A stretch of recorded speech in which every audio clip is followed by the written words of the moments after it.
The screen is black. A single faint flicker of candlelight reveals a narrow wooden staircase, slick with dampness. A faint whisper echoes through the darkness. They said she was never coming back. 8 seconds. Enough time for the mind to flinch, to register the dread of an absent scream, a missing body. The town of Oakridge, Virginia, 1843. A place where no one speaks freely of the basement, the hidden room beneath the grand brick mansion of the Caldwell family. Beneath the polished floors and manicured lawns, beneath the smiles and sermons, something old and terrible waited. Something human yet monstrous, contained and yet unstoppable. The townsfolk whispered of disappearances, girls from the fields, children from the orphanage, young women sent to serve in the Caldwell household. Each vanished with no trace, yet the air seemed to thicken in their absence. Windows closed against the wind carried a faint, almost imperceptible sound, a shuffling of chains, the scrape of a wooden door, the hollow murmur of voices too small, too terrified. We see a close-up of a locked door, ancient iron hinges rusted with age. The keyhole gapes like a pupil, a black eye watching. The camera lingers. Behind this door, the story begins. History, sanitized and rewritten, has forgotten the girls. But the house remembers. It remembers the quiet horror of the night, the hushed lessons of obedience enforced not with words but with cruelty so deep, so systematic. It broke souls without ever being named. The narrator's voice cuts in, deliberate, almost a growl. This is a story of silence, of fear meticulously cultivated, and of a darkness hidden beneath the foundations of civility. What happened in the basements of the South was not merely punishment, it was an institution of terror, designed to erase the existence of those who dared to live, and it was watched, condoned, and protected by every pillar of the town. We cut to a sketch of the Caldwell mansion in its heyday, sunlight glinting off the windows, children playing in the yard, laughter echoing across the fields. But the camera pans downward, into the soil, into the roots of the house, where shadows coil, where the screams that were never recorded still pulse like a heartbeat.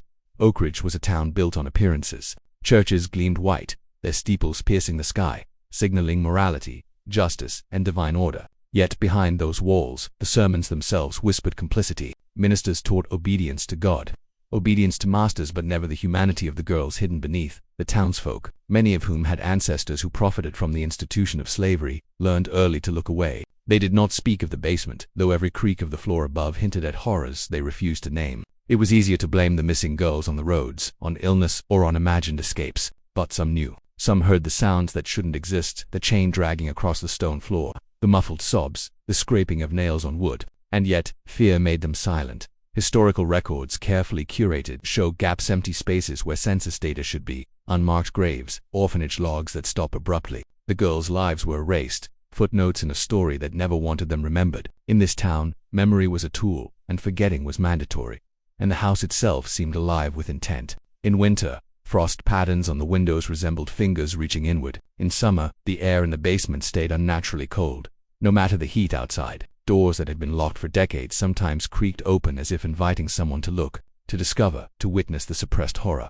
The narrator continues, voice trembling slightly at the edge of control. This story is not one of isolated cruelty. It is a history of systemic erasure, of terror practiced as routine. The basement was a theater of suffering, but it was only the stage. The true performance took place in silence, in the denial, in the daily choices of those who knew and did nothing. The girls did not simply disappear, they were consumed by the very mechanisms that promised protection. Her name was Lila, though some records list her as Lillian. She was 15 when she arrived at the Caldwell mansion, assigned to light duties in the house. Lila had bright eyes that refused to dim, a small defiance hidden in her quiet smile. But the moment she stepped across the threshold, something in the air shifted. The staff whispered among themselves, "Keep your head down, don't ask questions." But Lila noticed. She noticed the subtle bruises on older girls who returned from the basement. She noticed the locked doors, the sound of the wind that wasn't wind, the faint moaning at night. And when she asked, politely, innocently, she was told, "It's nothing. Mind your duties." But the truth cannot be contained. On her third night, Lila followed the sound of dragging chains, her curiosity overpowering her fear. The stairs were colder than ice under her bare feet. The door at the bottom was heavy, almost resisting her touch. When it finally opened, the scene inside was enough to unmoor her mind. A girl crouched in a corner, shaking, a chain attached to her ankle. Her eyes were wide with terror, but when she saw Lila, a silent plea passed between them. "Don't tell anyone," she whispered, and Lila understood. To speak would mean death not just for her, but for anyone who dared listen. The basement was a labyrinth of horror, corners where light never penetrated, walls damp with moisture and blood that had dried into the cracks, symbols carved into the stone floor by girls who had long been broken, desperate to mark their existence. The air was thick with the coppery scent of fear, mingled with mold, sweat, and despair. Lila would never forget the sound of the master's boots on the steps, their voices commanding obedience, their laughter echoing in the cold stone corridors. This was not discipline, it was ritual. A ritual designed to instill absolute terror, to strip identity, to make submission inevitable. The Caldwell basement was not merely a room, it was a theater of control. Girls were brought here under the guise of punishment or training, but what occurred was a systematic breaking of will. The masters used silence as a weapon, never explaining, never acknowledging, always watching. Eyes were instruments, the body merely a canvas for terror. Chains, cold and unyielding, bound limbs while the air grew thick with damp and decay. The smell of earth, sweat, and blood became inescapable. Girls whispered to one another, forming secret codes, but fear ensured that these codes were sparse, fragmented, fleeting. Any misstep, any glance that lingered too long was met with punishment designed to erase identity done when yet. Within this suffocating darkness, small acts of defiance persisted. Names were whispered, songs hummed, scratches on walls, recorded dates and memories. The masters did not know these acts of resilience were seeds of a story that would survive even if the girls did not. The mansion above the basement seemed normal, even grandiose. Guests were welcomed with music, laughter, and the clinking of silverware. But the house itself bore witness to the horrors below. Floorboards groaned under weight they had carried for decades, while its absorbed whispers, the wind through broken shutters, carried the echoes of suffering. The Caldwell family believed they could contain history, but history, like blood, finds a way to seep. Servants grew pale, eyes hollow, unable to fully reconcile the bright facade above with the darkness below. Those who refused to obey were replaced, disappearing quietly, leaving only rumors that grew wilder with each telling. Lila, haunted by what she had witnessed, refused to submit entirely. Each encounter with the basement deepened her understanding of the twisted hierarchy. She memorized the routines, the footsteps, the hidden spaces, finding cracks through which she might glimpse freedom. Yet every attempt to speak, to intervene, was punished in ways that warped the mind. Sensory deprivation, isolation, psychological torment designed to make memory itself unreliable. Her nights were filled with whispers in the dark, the sobs of girls long gone, chains dragging across stone, shadows that seemed almost alive. The basement became a mirror of Lila's fear, reflecting the slow erosion of her innocence. Every girl had a name once. By the time they emerged or vanished, the name was gone, replaced by a number or a role assigned by the masters. The walls bore witness to these erasures, names scratched into stone, partially worn away by time. A record of lives systematically reduced to silence. The house kept score, marking compliance and resistance alike. Every refusal left a trace, every attempt at autonomy punished by erasure. Lila began to record these names secretly, etching letters on wooden beams, ensuring that the forgotten were remembered, even if only by her. The local church, a pillar of morality in Oakridge, was not innocent. Ministers spoke of virtue, obedience, and sin, but never of what occurred beneath the Caldwell mansion. Their silence was approval. Congregants, conditioned to trust authority, accepted this omission, burying conscience beneath hymns and prayers. Some clergy visited the mansion under the guise of pastoral care, but their real role was supervision. They ensured that the rituals of terror were conducted according to a tacit, sacred code, one that bound church, town, and household in a conspiracy of silence.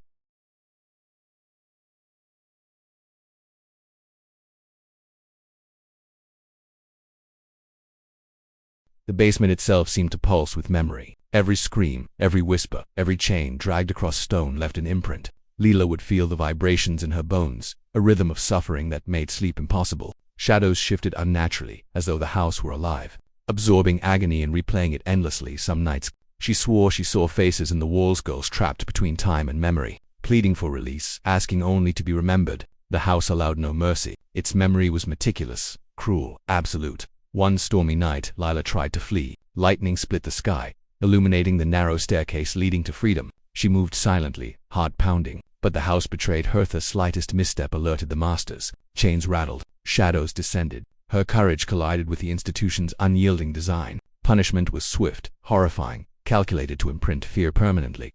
She survived, but changed. The basement had not only trapped her body, it had begun to reshape her mind, teaching that curiosity itself was a crime, that survival required obedience to the invisible architecture of terror. The masters' methods were deliberate, psychological. Fear was not random, it was patterned, cyclical. Certain days reserved for public punishment, others for isolation, others for observation. Lila learned to read the calendar of cruelty, predicting the rhythm of terror but never escaping it.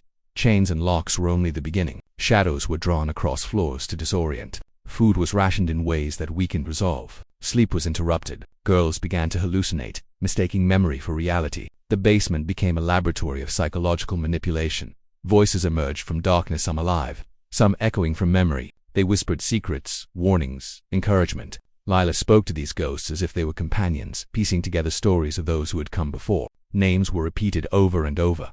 A litany of existence demanding acknowledgement. The whispering was both salvation and curse. It reminded her that the basement was not just a site of punishment, it was a repository of all the girl's suppressed experiences. A living archive of trauma. A new girl, Clara, arrived. She was younger than Lila, unbroken, unaware. The masters took immediate interest, seeing potential to mold fear from innocence. Lila recognized herself in Clara, once bright-eyed, full of quiet defiance. She resolved to protect her, to teach her what she had learned, the invisible rules of survival in a house designed to erase identity. Yet the presence of Clara was dangerous. Every interaction was watched. Every misstep could provoke punishment, not just for the new girl but for those who tried to shield her. The basement's logic was simple. The individual mattered only insofar as they could be broken, controlled, and made to vanish in silence. Lila began instructing Clara, teaching her the unspoken laws of survival. Keep eyes down, move silently, remember the routines, and never speak of what you hear. Yet every lesson carried the weight of trauma. Learning to navigate the basement meant learning to navigate fear itself. The masters observed subtly, enjoying the subtle defiance of older girls instructing the younger. It was a game, psychological chess, where any error could trigger a punishment that would echo for days. Lila realized that cruelty was not in brute force alone, it was in shaping minds, instilling helplessness while maintaining the illusion of order. The basement walls bore witness. Scratches, etchings, faint carvings, secret messages left by girls before. Some symbols were religious, some cryptic, some desperate pleas for recognition. Lila traced her fingers along the grooves, feeling the echoes of those who had come before. Each mark was a heartbeat, a memory preserved against the erasure of time. The masters occasionally discovered a mark, reacting with quiet fury. Their methods of punishment adapted, becoming subtler, more insidious psychological scars that left no physical evidence but were remembered forever. Girls began to communicate in whispers, forming a fragile network. Messages passed through cracks, behind doors, beneath floors. Names, dates, warnings.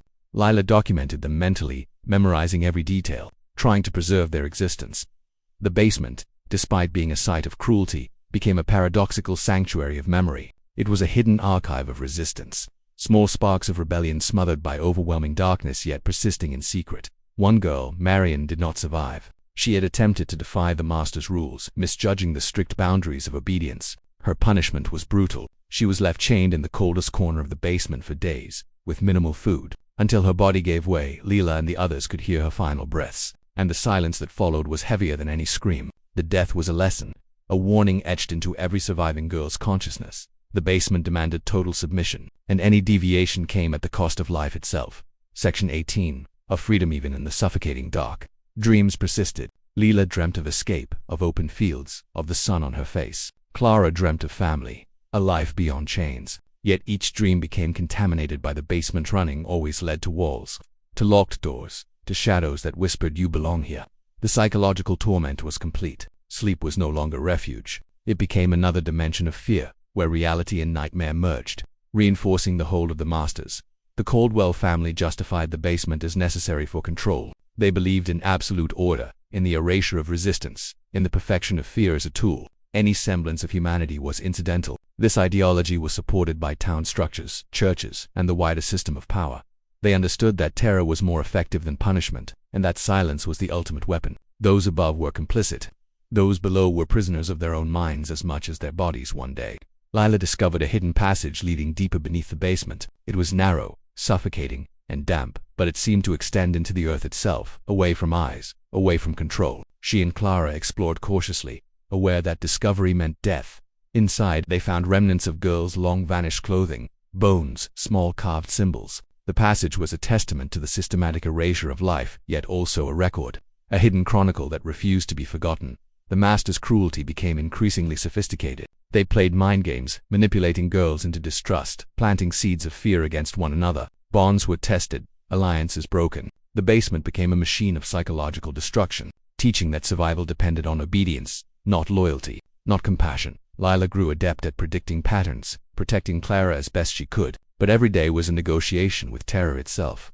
Despite the fear, resistance endured. Hidden carvings, whispered names, subtle defiance, small acts of rebellion persisted. Lila taught Clara to recognize these signs, to leave marks where the masters might not see. The basement became a duality, a place of horror and a repository of resilience. Even when caught, the spirit of defiance survived, buried beneath pain. waiting for a chance to be revealed. An older girl, Eleanor, emerged as a mentor to Lila. She had survived longer than anyone else, mastering the rhythms of fear and submission while keeping fragments of identity intact. She taught Lila how to navigate punishment, how to use silence strategically, how to endure without losing oneself entirely. Her presence was both a comfort and a stark reminder of the cost of survival, the slow erosion of the self, the psychological scars that would never heal.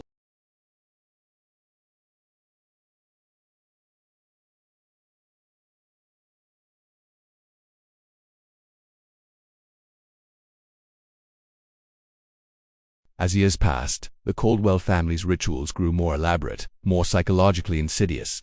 The basement became a theater of ritualized terror. The girls were stripped of schedules, identities, even memories of their own names. The masters orchestrated scenarios to manipulate perception, making time-elastic reality uncertain. A day might stretch into a week, food might vanish at random intervals. The basement itself seemed alive, responding to obedience with fleeting reprieve and punishing defiance with unrelenting cruelty. Lila understood the house, the masters, the town all conspired to ensure that fear was absolute. Clara, though younger and previously unbroken, began to falter. Her defiance, small as it was, triggered the master's attention.